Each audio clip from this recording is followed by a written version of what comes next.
De escuchar voces distintas y miradas, tiene la gentileza de atendernos el doctor Carlos Federico Rucauf. Hola doctor, ¿cómo está usted? Buen día. María Hermenia, tanto tiempo, ¿cómo le va? Sí, vio, estamos un poquito perdidos, pero no tanto porque yo sigo, pero permanentemente todos sus tweets y demás, ¿no? Doctor, ¿cómo lo vio anoche al presidente? Bueno, el presidente hizo un acto político, él que dice que es un presidente economista, y ayer volvió a remarcar eso, hizo un acto político igual que su contrincante. Cuando Cristina habla de economía, en realidad habla de política.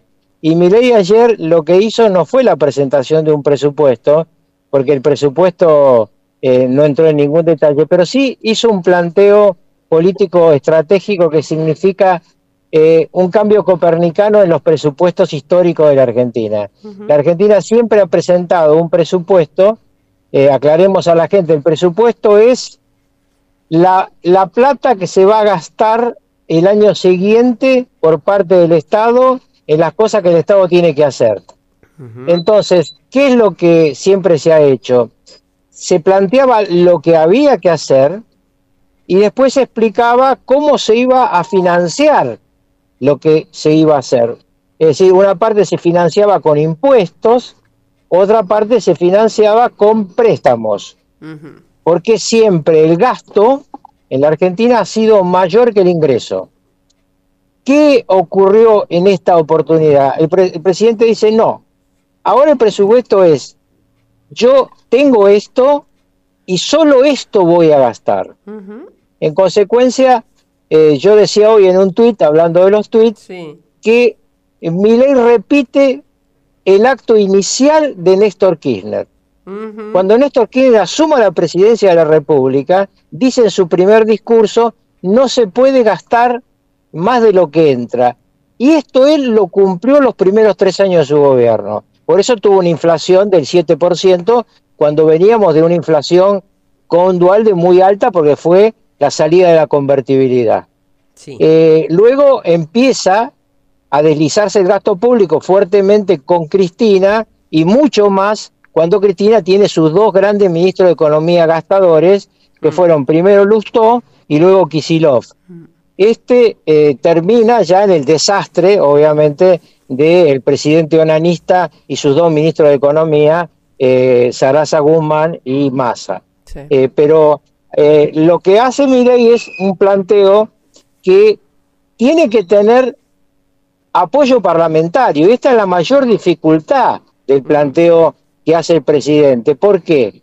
Y porque el presidente se encuentra, no como cualquiera de sus predecesores, con bancadas favorables importantes.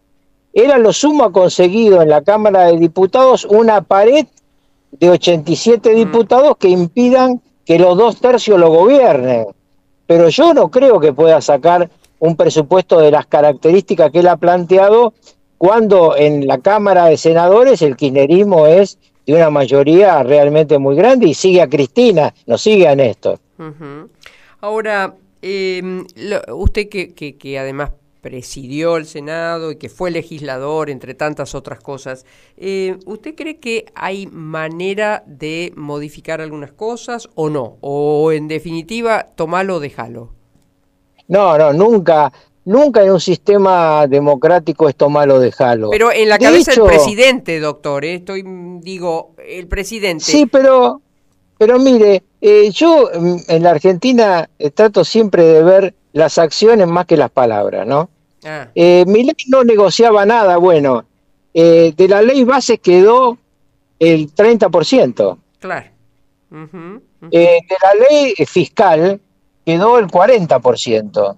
Y cuando el 30% de la ley base fue al Senado, ahí todavía le modificaron el RIGI, en mi opinión, para mejor. Con lo cual, lo que yo digo es, esto es lo que plantea Milei, seguramente el Senado va a corregir. Lo que el Senado no debiera hacer es obstruir. Claro. Es decir, no habría que dejar a la Argentina sin presupuesto nacional. Claro. Pero obviamente que puede modificar lo que viene de el Poder Ejecutivo. Tengamos en cuenta también una cosa que es muy importante, es que quien va a definir el presupuesto es la Cámara de Diputados. ¿Por qué? Porque por Constitución Nacional el presupuesto se inicia en la Sí, Cámara de claro, Diputados. claro, porque Entonces trata lo que números. apruebe Claro. diputados, aunque se lo modifique el Senado, diputado lo puede sostener. Ujú, ujú. Bueno, a mi criterio, ojalá los legisladores trabajen de la mejor manera en esto de, bueno, dentro de lo que hay, intentar un presupuesto posible, porque de lo contrario les deja las manos desatadas al propio presidente para hacer lo que quiera. Bueno, claro, ahí estamos en otra situación, efectivamente, que muy bien usted plantea, y es que cuando el Parlamento no le da presupuesto, el presidente puede actuar con el presupuesto preexistente, que en realidad es el presupuesto preexistente del preexistente, Claro. porque este año no hay un presupuesto aprobado. Se está trabajando con el preexistente. Hay un sistema que no lo voy a explicar porque es muy complejo Sí. para la utilización del presupuesto, pero claramente el presidente tiene mucho más margen de acción, pero no es bueno en la Argentina que no haya presupuesto. Entonces, me imagino que acá deberá trabajar muchos francos, Claro. deberán trabajar mucho los gobernadores. Los gobernadores en este tema, María Sí. Herminia, son clave. Mm. Porque con excepción de Kicillof, que es un muchacho muy peculiar, Ujú. el resto de los gobernadores tienen experiencia de gestión, saben que hay cosas que no pueden dejar de hacer. Y digamos, Kicillof es otra película porque Kicillof es un poco el heredero de sí mismo cuando nos metió en el juicio de YPF por el que Mm. debemos 16.000 millones de dólares. Es lo que yo llamaría un gastador serial. Pero los Ujú. gobernadores en realidad quieren solucionarle problemas a la gente. Obviamente, seguramente no coinciden con muchos de los planteos porque no son gobernadores del oficialismo, son gobernadores elegidos por la gente con Claro. las mismas atribuciones que tiene el presidente en su ámbito, Mm. porque también fueron elegidos por mayorías muy amplias. Pero me parece que acá lo que se impone una vez más, yo lo vengo diciendo con ustedes de enero, Sí. es el Sí, diálogo. sí, sí. Desde el diálogo se construye, desde la pelea se destruye. Y le doy un tema que ayer le Sí. comentaba a mi amigo Pañi, con el que voy a estar el Sí. lunes que viene, este no, el Ah, otro, este no, yo pensé que debatiendo era un hoy. poco, Sí. sí, el 23, Sí. debatiendo un poco sobre todos los temas de acá y del mundo. Mire, para que vea el nivel de tensión que hay en el mundo, en la Universidad de Chicago acaba de terminar un estudio, Robert Pape, que es un científico muy importante, un científico humano, 16 millones de norteamericanos en condiciones de votar estarían dispuestos a usar la violencia para detener a Trump. Mm. Y 9 millones de ciudadanos norteamericanos en condiciones de votar estarían dispuestos a la violencia para imponerlo a Trump. Mm. Así que a veces nos quejamos de lo nuestro, el mundo está mucho más complicado de lo que pensamos. Sí, y sobre esto, doctor, y le agradezco su tiempo, que sé que es limitado, pero me hace una consideración sobre lo que está sucediendo justamente en las elecciones de Estados Unidos, después del debate, después de haber dejado la postura Biden para ser reemplazado por Kamala Harris. Bueno, ¿qué espera usted? ¿Qué cree? ¿Hay chances para Kamala Harris? Sí, claro. Mire, la elección de Estados Unidos es una elección absolutamente abierta y le voy a explicar por qué. En primer lugar, porque en Estados Unidos el voto es voluntario. Entonces, yo tengo una nieta Sí. que es norteamericana, Ujú, que es demócrata, vota demócrata, ujú. y que ve a Taylor Swift. Ah, Y todo entonces completito. Al que odia a ayer le Trump, decía a entre Agustina, paréntesis. ayer le decía, Sí. lo que dice Taylor Swift de que hay que votar a Kamala Harris, los que van a ver a Kamala lo van a hacer. Y me dijo, las mujeres, yo creo que sí, abuelo. Ujú, Los hombres no. ujú.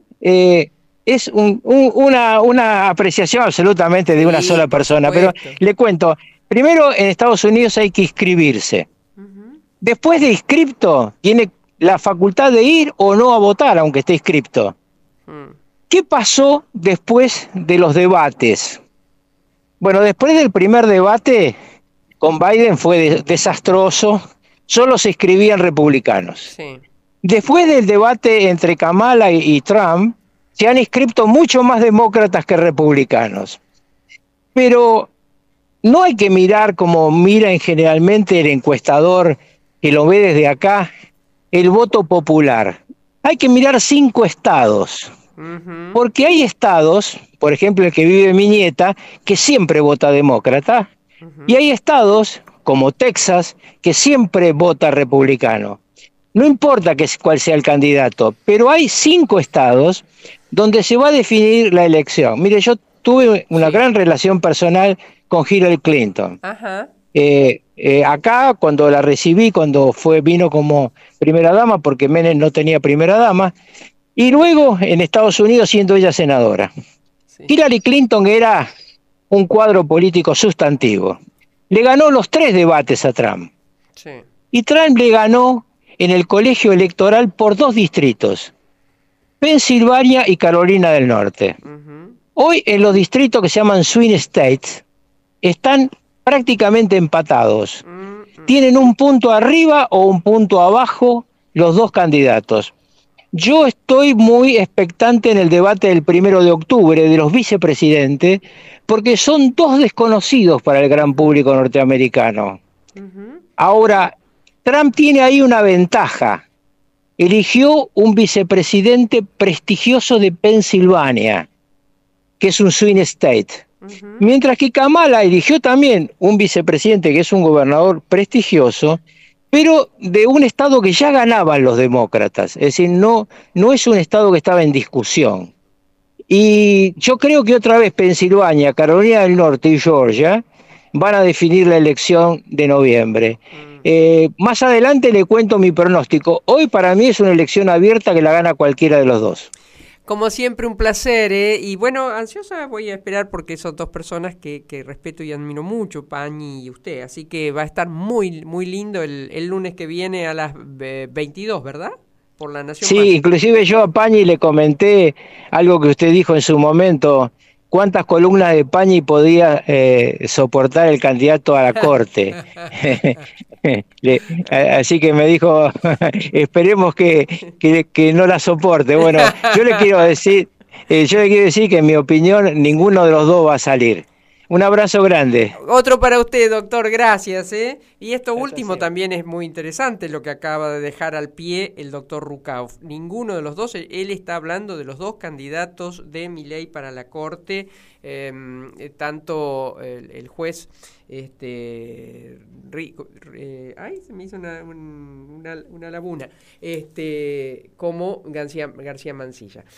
Así que, bueno, vamos a apuntar también esto. Gracias. Voy a vos, Nico.